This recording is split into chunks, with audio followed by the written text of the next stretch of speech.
Unknown Love Part 3. Eric led Shy to his car. The driver opens the door to allow them both in. Shy sits and moves over. Then Eric goes in behind her.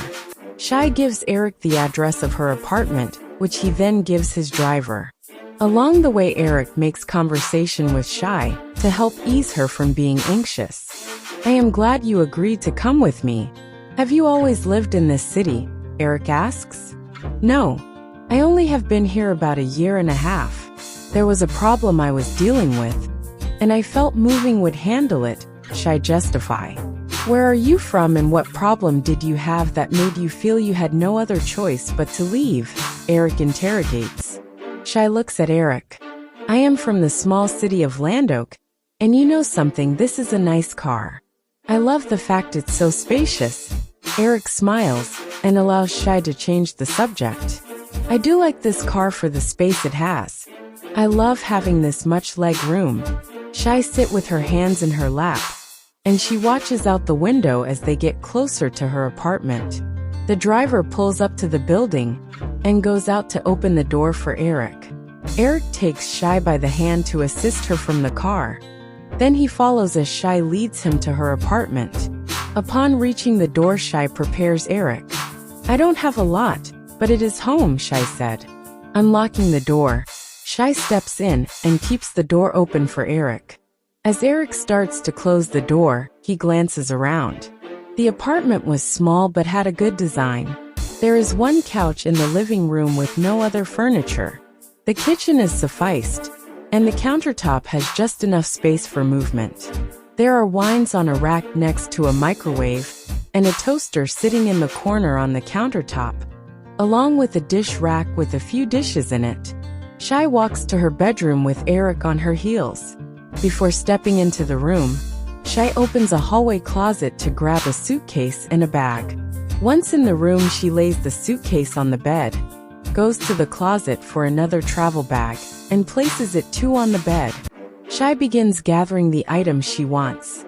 Eric embarks on an investigation of his own through the room.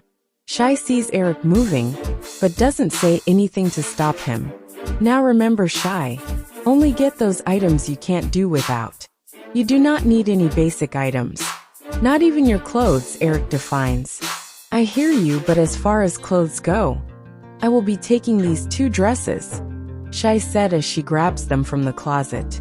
"I love these dresses, but I have not had a chance to wear them. Would you mind helping me gather what I need?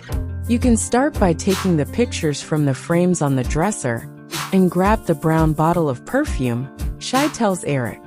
"The perfume is an item which can be replaced," Eric said. "I know, but I like the fragrance." "Will you be getting it today?" Shy questions. "Yes, if you would like.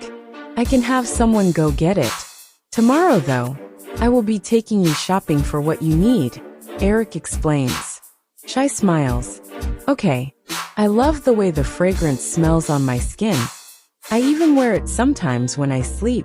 Eric turns to toss the perfume on the bed and starts taking pictures from their frames. While Eric loosens the frames, he decided to open the top dresser drawer to look inside, while Shy continues to grab items. Eric grins when he realizes which drawer he has opened.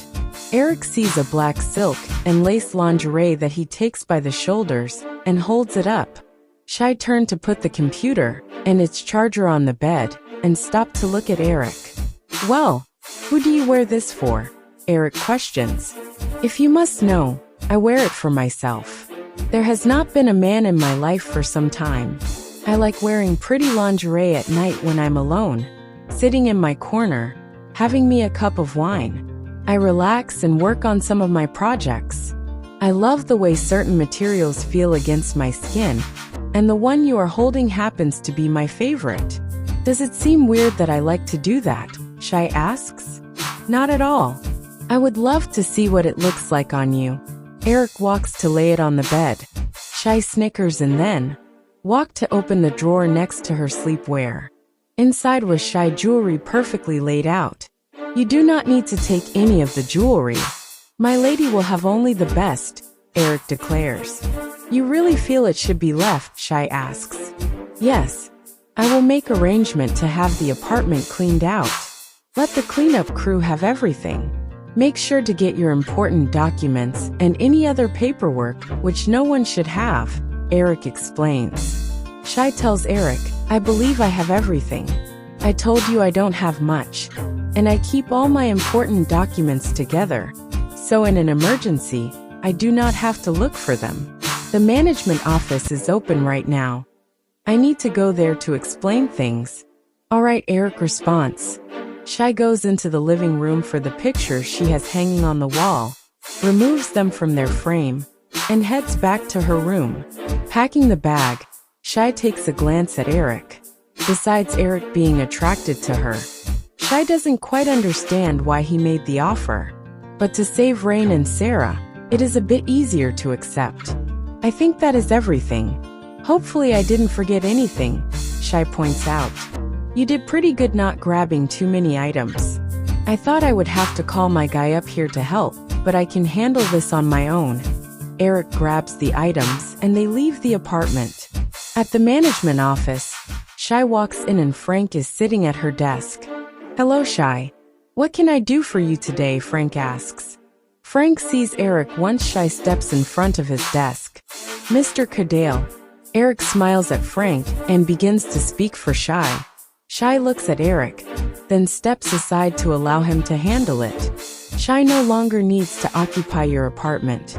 There are items left in the apartment that are no longer needed, and I will send a crew in to remove them. If you would like, you can take the job of cleaning the apartment. There may be items you would like to keep for yourself. If you would like the job, then Shai could leave her key now. Mr. Cadale, I will gladly remove the items for you and take the key now. Let me get the paperwork she needs to sign saying she has moved out, Frank said. Shai continued to watch as things are handled. Shai is a little curious to know how Frank knows Eric, but she remembers what Rain told her about them running the city. Shai reaches in her purse to grab the key and hands it over to Frank.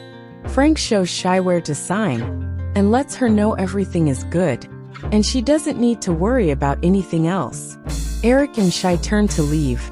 Once they were in Eric's car, they began the ride to his home. 704 Storyteller.